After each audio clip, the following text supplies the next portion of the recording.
할머니, 할아버지가 돼서 다시 사랑한다는 게 쉬운 일이 아니더라고요. 혹시 이런 말 들어보셨나요? 사랑은 나이가 드는 게 아니라 깊어지는 거야. 그러나 현실은 조금 다릅니다. 통계에 따르면 초혼보다 재혼율이 78배가량 높다고 합니다. 특히 60대 이후 시니어 재혼은 겉으로 보기엔 늦게 찾아온 인생의 축복처럼 보이지만 그 안엔 결코 가볍지 않은 고민과 갈등이 숨겨져 있습니다. 사랑은 항상 아름다운 시작을 꿈꾸지만 그 길은 언제나 꽃길만은 아니죠. 나이가 들수록 누군가를 만난다는 건 단순한 설렘 이상으로 많은 걸 감당해야 한다는 뜻이기도 합니다. 오늘 이야기 끝까지 함께 해주세요. 이건 단순한 정보가 아닙니다. 바로 우리 이웃, 그리고 어쩌면 나 자신의 이야기일 수 있으니까요. 전문가의 분석 황혼 재혼. 왜 어렵고 왜 필요한가? 안녕하세요. 노년 심리 및 가족관계 전문가 신유경입니다. 저는 지난 20년간 60대 이상의 황혼 재혼 사례를 연구하고 상담해 왔습니다. 재혼을 결심한 많은 시니어 부부들은 공통된 이유로 마음을 열었다가 놀랍도록 비슷한 이유로 관계가 흔들리는 모습을 보여왔습니다. 먼저 왜 황혼 재혼이 늘고 있는가에 대한 질문에 답해 보겠습니다.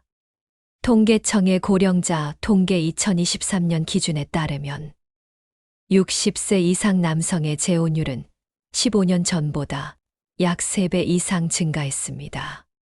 여성 역시 꾸준히 상승세를 보이고 있으며 혼인신고 없이 동거 형태로 사는 사실혼 관계는 그 수치보다 더 많을 것으로 추정됩니다. 그 이유는 간단합니다. 외로움과 돌봄의 공백 때문입니다.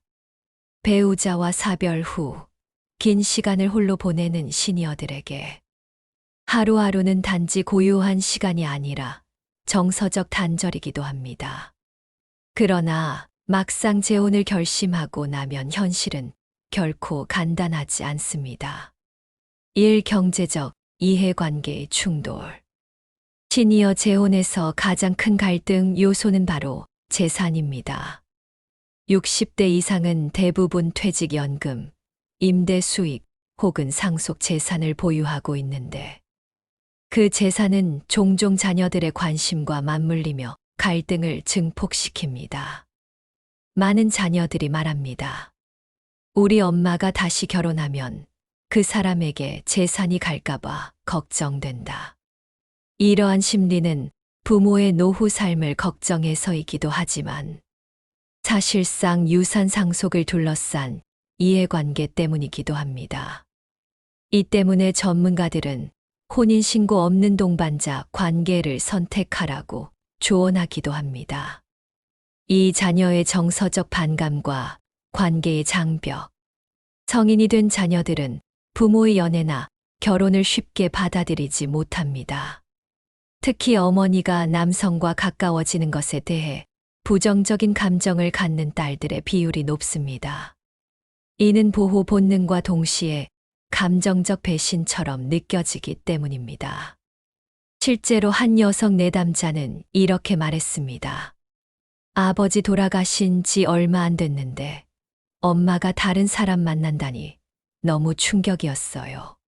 하지만 전문가 입장에서 볼 때 부모도 자식과는 다른 독립된 인격체이며 남은 삶에서 정서적 반려를 찾는 것은 자연스럽고 건강한 선택입니다.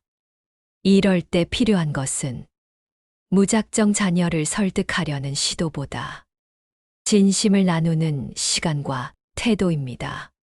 색건강, 간병, 돌봄의 부담. 황혼 재혼은 사랑만으로 유지되지 않습니다.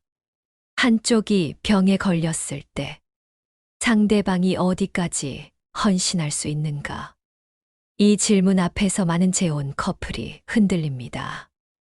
특히 여성은 자신이 간병인이 될까 두려워합니다. 자신의 건강도 완전하지 않은 상황에서 또 다른 책임과 희생을 짊어지는 일은 매우 큰 스트레스가 될 수 있기 때문입니다. 그래서 요즘은 서로 돌봄을 전제로 하기보다 정서적 교류에 집중한 비동거 동반자 관계가 점점 증가하고 있습니다.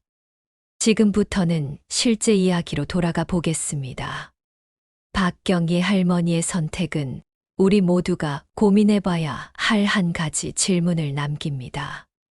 나는 누구와 어떻게 늙어가고 싶은가? 이 질문에 대한 해답을 단지 결혼이라는 제도로만 찾을 필요는 없습니다. 혼자 잘 사는 사람이 함께도 잘 살 수 있습니다. 실제 사례로 보는 황혼 재혼의 민낯.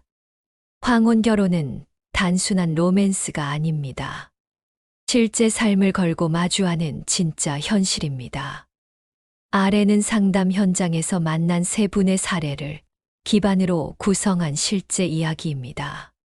사례 1 의지하고 싶었던 재혼이 빚이 되어 돌아온 경우 71세 이영순 가명 할머니는 정년 퇴직 후 혼자 살다 건강 프로그램에서 만난 68세 남성과 가까워졌습니다. 그는 늘 밝고 다정했고 혼자 지내는 외로움을 덜어주던 유일한 사람이었습니다. 그러나 재혼 6개월 뒤 남편이 말 못할 빚이 있다는 사실을 알게 되었습니다. 보증을 서달라는 말에 고민했지만 결국 거절했고 그 순간부터 남편은 냉담해졌습니다. 이영순 할머니는 이렇게 말했습니다. 나는 사랑을 시작했는데 그는 나를 이용할 줄 알았더라고요. 사례 2 자녀 반대와 단절, 마음의 이혼. 경기도에 사는 67세 김말순 가명 할머니는 3년 전 남편과 사별한 뒤 친구 소개로 지인을 만나게 됩니다. 둘은 마음이 잘 맞았지만 결혼 얘기가 나오자 자녀들이 반대를 했습니다. 딸은 말합니다. 엄마가 아빠 돌아가시고 이제야 혼자 사시는데 왜 다시 남자와 얽히려 해요? 결국 김 할머니는 자녀와 사이가 멀어졌고 결혼은 했지만 늘 눈치를 보며 살아야 했습니다. 사랑을 얻었지만 자식과의 관계를 잃었어요. 그녀는 그렇게 말했습니다. 사례 3 함께 살아보니 알게 된 생활의 차이. 전북에 사는 70세 박정자 가명 할머니는 재혼 후 남편과 함께 살게 되었지만 살림 방식, 식습관, 생활 리듬이 달라도 너무 달랐습니다. 아침은 된장국, 저녁은 반주 한 잔이 일상이던 분이었어요. 전 우유랑 토스트가 일상인데 그 사소한 차이가 점점 싸움이 되더라고요.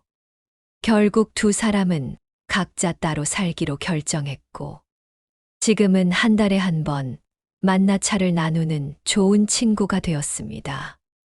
결혼보다 나를 아끼는 게 더 중요하다는 걸 알게 됐죠. 그 세 분의 이야기를 들으며 우리는 한 가지 공통점을 발견할 수 있습니다. 모두 사랑을 기대했지만 현실은 감정과 제도, 삶의 방식이 조화를 이루기 쉽지 않다는 것을 말해줍니다. 이제는 물어야 할 때입니다. 결혼이라는 형태가 아니더라도 진짜 동반자의 의미를 찾을 수는 없을까? 모두 사랑을 기대했지만 현실은 감정과 제도, 삶의 방식이 조화를 이루기 쉽지 않다는 것을 말해줍니다. 경희 할머니는 결국 결단을 내립니다. 혼인신고는 하지 않기로 합니다. 그 대신 각자의 경제는 분리하고 법적 가족은 아니더라도 인생의 좋은 친구로서 살아가기로 합니다. 두 사람은 매주 화요일마다 만나 근처 공원 산책을 하고 둘이 좋아하는 찻집에서 따뜻한 차를 마십니다. 명절이나 기념일엔 따로 보내지만 그렇게 마음에 부담이 없는 선에서 서로를 지지하며 살아갑니다. 경희 할머니는 말합니다. 사랑이란 꼭 결혼해야만 완성되는 게 아니더라고요. 서로를 귀하게 여기고 존중하고 필요한 순간 곁에 있는 것. 그게 인생 황혼기의 진짜 행복 아닐까요? 그날도 두 분은 같이 앉아 찻잔을 들며 이렇게 말합니다. 당신 만나서 참 고마워요. 재혼은 결코 쉬운 결정이 아닙니다. 경제 문제, 자녀 갈등, 건강의 부담, 사회적 시선, 심리적 공허함. 이 모든 것을 감안하고도 내가 지금 누군가와 함께 살아가고 싶은 이유가 진심이라면 그때 비로소 재혼은 선택이 될 수 있습니다. 하지만 꼭 혼인신고가 행복의 조건은 아닙니다. 이제는 다양한 형태의 동반자 관계가 가능합니다.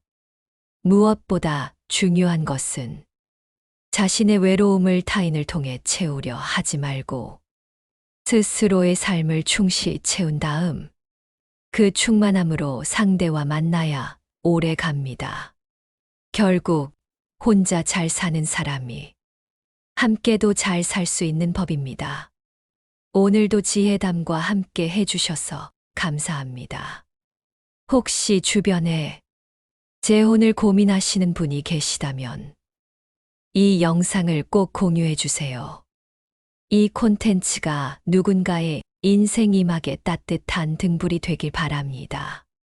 좋아요와 구독 잊지 마시고요.